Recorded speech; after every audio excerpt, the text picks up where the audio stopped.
Bienvenue sur 42 nuances de SF, le podcast français qui explore tous les aspects de la science-fiction. Je suis Clara et je suis super contente de vous embarquer avec moi pour un nouvel épisode.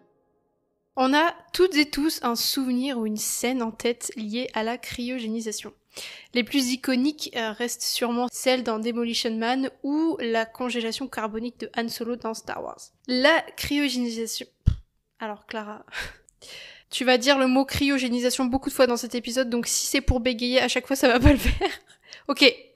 La cryogénisation, c'est un concept qui a été très popularisé par la science-fiction, notamment utilisé pour maintenir en vie des astronautes lors de très longs voyages spatiaux, et de ce fait, c'est un concept qui a été très romantisé.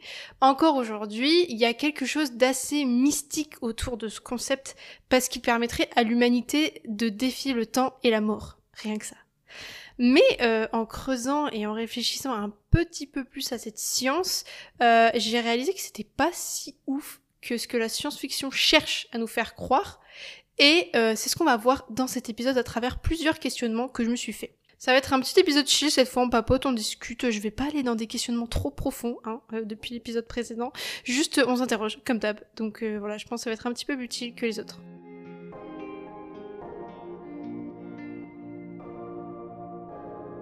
Alors déjà, c'est quoi la cryogénisation et comment ça marche ? Selon la définition de Futura Science, je cite, on appelle cryogénisation ou cryonie la conservation de tout ou d'une partie d'un être vivant dans de l'azote liquide à des températures extrêmement basses dans le but de pouvoir le ressusciter ultérieurement. D'ailleurs, petite précision, là ça va être le bordel, mais ici on ne parle pas de cryogénie, qui est juste l'étude de basse température et des phénomènes physiques qui s'y rattachent. Donc, par exemple, la cryogénie alimentaire pour conserver les aliments, la cryogénie industrielle ou la cryoconservation qui permet de suspendre l'activité de cellules pour conserver les tissus. C'est un bordel, mais voilà, ici on parle bien de cryogénisation ou de cryonie, mais pas de cryogénie ou de cryoconservation. Vraiment désolée, j'aimerais que ça soit plus simple, mais au pire il y a juste à retenir qu'on parle de congeler des êtres humains. Congélation c'est bien ça. Voilà, pour les ressusciter, c'est tout. Alors, comment ça marche concrètement ? Comment on congèle un être humain pour le ressusciter ? Première chose à faire, mourir. Ensuite, le corps, il est placé sur des packs de refroidissement dès que possible après la mort pour ralentir la décomposition. Le sang est ensuite remplacé par une solution cryoprotectrice pour éviter la formation de cristaux de glace qui pourraient endommager les tissus lors de la congélation. Est aussi effectué une trépanation, donc des trous dans le crâne, pour permettre au fluide de s'écouler hors du cerveau pendant le processus de refroidissement, ce qui réduit la pression interne, parce qu'en fait, oui, il faut savoir que lorsque le corps est refroidi, les fluides à l'intérieur du cerveau peuvent se contracter et créer une pression qui pourrait endommager les tissus. Donc c'est pour ça qu'on fait de jolis trous dans le crâne. Ensuite, le corps est placé dans un réservoir contenant de l'azote liquide à des températures extrêmement basses, généralement autour de moins 196 degrés Celsius. Et voilà, c'est parti pour un bon dodo. Pour moi, il y a deux manières de considérer la cryogénisation. Comme dans la plupart des œuvres de SF, la cryogénisation est un moyen de braver le temps des voyages spatiaux, comme dans Passengers ou la saga Alien. Il y a plein de films là. On parlerait plus de cryo-sommeil ou de sommeil cryogénique. Il y a vraiment cette idée de dormir et de réveil en fait. À l'inverse, un peu plus concret, la cryogénisation peut être considérée comme un moyen de défier le temps, la mort, la vieillesse et les maladies. Et là, on n'est plus du tout sur un délire de sommeil, mais de ressuscitation. C'est complètement autre chose. Et les recherches actuelles portent plus là-dessus d'ailleurs. Et c'est aussi plus sur ce versant-là que va porter cet épisode.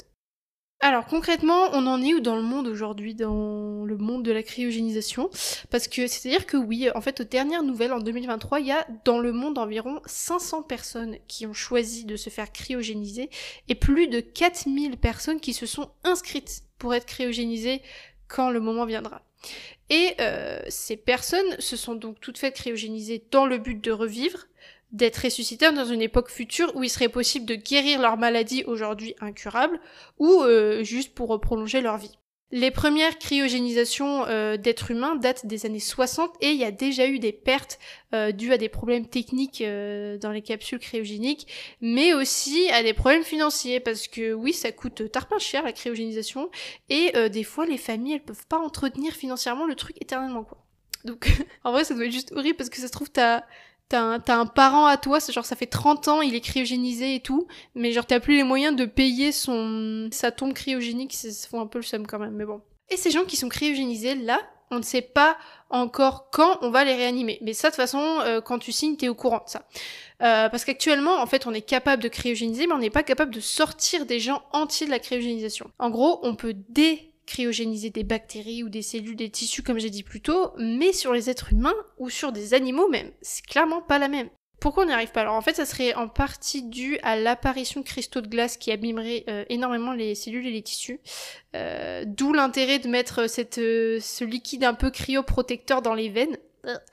Il y a d'autres raisons, mais je vous avoue que je pense pas être la plus à même de vous vulgariser des concepts de biochimie là. Donc n'hésitez pas à faire vos propres recherches.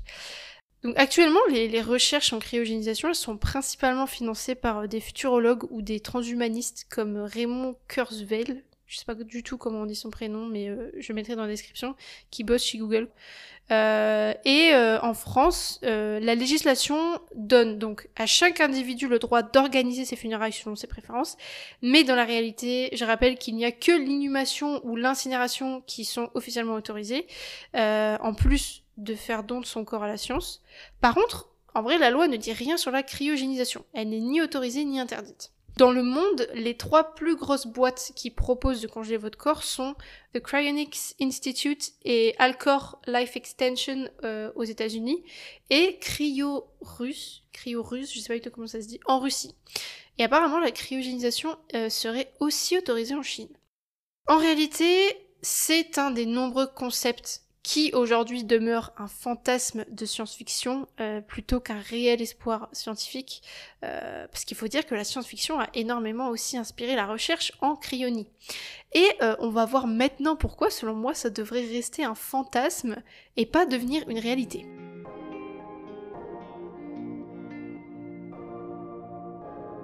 Alors pourquoi c'est pas ouf, la cryogénisation ?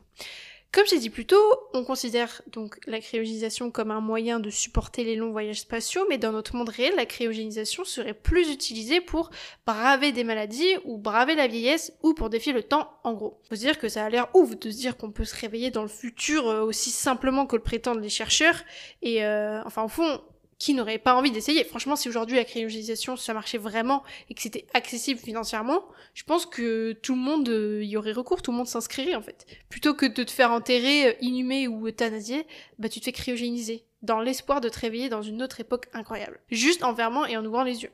En plus, dire que tu te fais cryogéniser, c'est stylé un peu, genre ça en jette. S'il y a des obstacles religieux ou moraux évidents, on va voir qu'il y a aussi des freins bien tangibles à cette pratique. Premièrement, la cryogénisation pourrait aboutir à ce que les personnes cryogénisées se réveillent dans une époque où le paysage des maladies a radicalement changé. Si finalement je sais même pas comment on les appellerait. Ah si, j'ai lu cryonautes dans mes recherches. Cryonautes, bon, on va les appeler les cryonautes, les gens cryogénisés qui se réveillent. On pourrait dire les cryogénisés, mais vas-y, c'est plus stylé cryonautes. Donc, il est possible que les cryonautes portent des agents pathogènes anciens, et qui soient vecteurs de maladies qui avaient peut-être disparu et pourraient représenter un risque sanitaire pour la population actuelle. Et si on se rend compte que c'est le cas, qu'est-ce qu'on fait dans ce cas-là ? À l'inverse, il se peut que dans le futur, le métabolisme du cryonaute ne soit plus du tout adapté à l'environnement du futur, c'est-à-dire qu'il peut faire face à des maladies nouvelles auxquelles son corps n'a jamais été préparé et qui peut mourir sur le champ. Alors oui, on peut les protéger en les laissant en quarantaine ou j'en sais rien, mais imaginons 200 ans de sommeil pour vivre enfermé en quarantaine et ne pas être apte à voir le nouveau monde, ça pique un peu quand même. Plus sérieusement, c'est un réel sujet qui est mentionné dans les recherches de ressuscitation d'espèces disparues ou ce qu'on appelle la dé-extinction, comme le mammouth qui, selon certains chercheurs, il serait possible de ressusciter en quelque sorte à l'aide de matériel génétique congelé. Ensuite, un autre problème, c'est la barrière de la communication. Parce que oui, les langues changent au fil du temps et il se peut que les différences culturelles aussi et les évolutions linguistiques pourraient créer un fossé significatif entre les personnes cryogénisées et la population de l'époque de réanimation.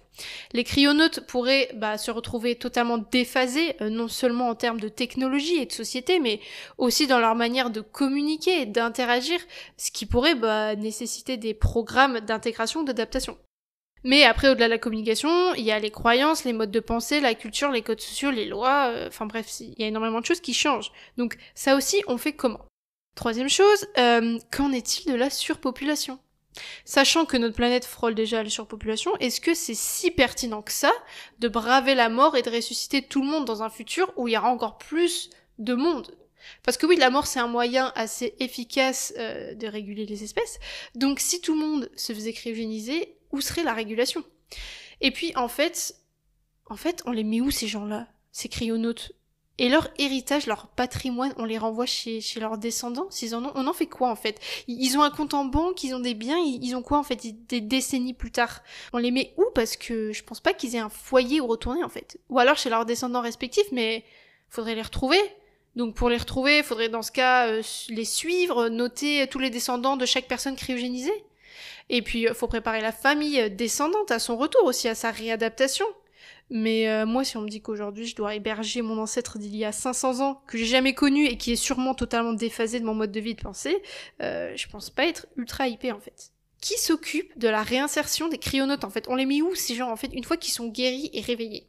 Même pour les cryonautes, enfin, tu te réveilles dans un monde, ok, on t'a soigné ta maladie, c'est cool, mais cette victoire, tu peux la partager avec personne. Genre, toute ta famille est morte, tous tes proches sont morts, tes descendants, s'il y en a, sont clairement des inconnus qui voudront peut-être pas forcément de toi chez eux. Tu as peut-être perdu tous tes biens, tous tes souvenirs, peut-être ta maison, enfin, t'as guéri, ok, mais t'es totalement seul. Finalement, quel intérêt? Ok, t'as plus ta maladie, tu revis une deuxième fois, t'es semi-immortel, mais t'as aussi plus aucun repère, t'es juste téléporté dans un nouveau monde, la solitude, l'incompréhension, voilà quoi. Jusqu'où en fait ça peut aller? On se cryogénise à l'infini? Et quid des considérations spirituelles et religieuses dans tout ça? Et en fait, ce débat, il fait très vite écho au questionnement de l'immortalité. Ça revient à questionner de la même manière l'immortalité, en fait, à mon sens, mais vous inquiétez pas, on va pas aller si loin. En fait, pourquoi je fais cet épisode? J'avais envie de vous parler de ça, de déconstruire le mythe de la cryogénisation que la science-fiction a tant romancé et glamourisé, et qui nourrit encore le fantasme de nombreux transhumanistes. Mais vraiment, quand on y réfléchit 2 secondes, ça tient pas la route, quoi. Si on y arrive, si on atteint l'exploit de guérir et de ressusciter une personne cryogénisée, ok, c'est cool, tant mieux, en fait, genre l'humanité elle aura passé un cap, nice. Mais on pense rarement aux gens qui vont se réveiller en fait. On pense toujours à l'exploit, au défi scientifique, au si on y arrivait, le fameux si hypothétique typique de la science-fiction. Mais et la post-ressuscitation en fait, et le futur, c'est aussi typique de la science-fiction, l'avenir, non? Justement, avec ce concept de cryogénisation, j'ai l'impression que dans les consciences collectives, la cryogénisation se réduit seulement à l'exploit, au fait, à l'acte factuel et scientifique de ressusciter quelqu'un, mais on va rarement chercher au-delà, on va rarement creuser plus loin les enjeux sociétaux que ça pourrait impliquer. Si la faisabilité technique de réanimer avec succès des êtres cryogénisés reste à prouver, même après ça, il y a encore plein de complexes éthique, psychologique, morale, légale à résoudre. Finalement, ça fait beaucoup moins rêver en fait. Après, entre la mise en quarantaine des cryonautes, leur réinsertion, leur hébergement, les programmes de réadaptation linguistique et culturelle, ça fait de l'emploi. Donc, c'est clair que là, il y aurait du taf. Donc finalement, ça serait peut-être un des points positifs à la ressuscitation des cryonautes dans le futur. Alors attention, je suis clairement pas la première à me poser la question. Il y a notamment des livres que je vous recommande pour vous pencher un peu plus sur la question. Alors non, je ne vais pas parler de La Nuit des Temps de Barjavel, je veux oublier cette lecture s'il vous plaît, et le Galactic Book Club, c'est de quoi je veux parler. On a par exemple A World Out of Time de Larry Niven, mais pas traduit en français malheureusement. Larry Niven qui a écrit, je rappelle, le cycle de l'Anneau Monde. On a aussi Cryo Burn de l'autrice américaine Lois McMaster, qui fait partie de sa saga de space opéra Vorkosigan. Je sais pas si ça se dit comme ça. Saga titanesque dans laquelle, je tiens à préciser, il y a 4 romans qui ont reçu le prix Hugo quand même. On a aussi Quand le dormeur s'éveillera de H.G. Wells, le père entre autres de La Guerre des mondes, de L'homme invisible et de La machine à explorer le temps. Et si ce roman-là ne parle pas à proprement parler de cryogénisation, ça parle de long sommeil et de réveil dans une société totalement changée qui intègre un peu les mêmes questionnements qu'on a évoqués dans cet épisode. Et on a aussi Lockstep de Karl Schroeder, pas traduit non plus en français. Mais en fait, ce que je remarque, c'est qu'il n'y a pas beaucoup d'œuvres de SF sur ce sujet et ça me conforte dans l'idée qu'on n'a pas assez déconstruit ce concept et que c'est curieusement un concept science-fictionnel pas trop exploré, quoi. Bref, il y a sûrement plein d'autres œuvres que j'oublie ou que je ne connais pas. Donc n'hésitez pas à faire vos recherches, à vous interroger sur ce sujet, à venir m'en parler, évidemment. Et il y a aussi plein de reportages à aller voir. Notamment, je vous mets un reportage d'Arte, Vive Arte, qui en 30 minutes recouvre plutôt bien le sujet. Donc n'hésitez pas. Et bref, pour conclure, et selon mon humble avis, je pense que la cryogénisation d'êtres humains est une science qu'il faudrait peut-être laisser à la science-fiction et seulement à la science-fiction. En tout cas, pour ce qui est de défier la maladie et la mort. Après, ça vaut peut-être le coup de se battre et de faire des recherches là-dessus pour les voyages spatiaux. Mais bon, les voyages spatiaux de plusieurs années, ça n'existe pas encore, donc est-ce que ça serait pas mieux finalement de financer d'autres projets plus importants? Alors, j'aimerais bien avoir votre avis là-dessus. Est-ce que vous pensez que les gens qui sont cryogénisés aujourd'hui seront ressuscités un jour? Est-ce que vous êtes pour ou contre? Alors juste avant de terminer, j'avais envie de lister par simple curiosité le nombre de mots différents que j'ai utilisés dans cet épisode et qui sont liés à la cryogénisation. Alors on a cryogénie, ok, cryonie, cryoconservation, congélation carbonique, cryosommeil, cryoprotection, cryonaute évidemment. Et dans mes recherches, j'ai aussi vu sommeil cryogénique, cryptobiose et cryopréservation. Bref, il y a vraiment beaucoup trop de mots pour un seul concept, c'est quelque chose. Bref, voilà, n'hésitez pas à me faire votre petit retour en privé ou pas. Merci pour votre écoute et d'ici le prochain épisode qui sera une petite surprise, vous verrez. Prenez soin de vous et à très bientôt.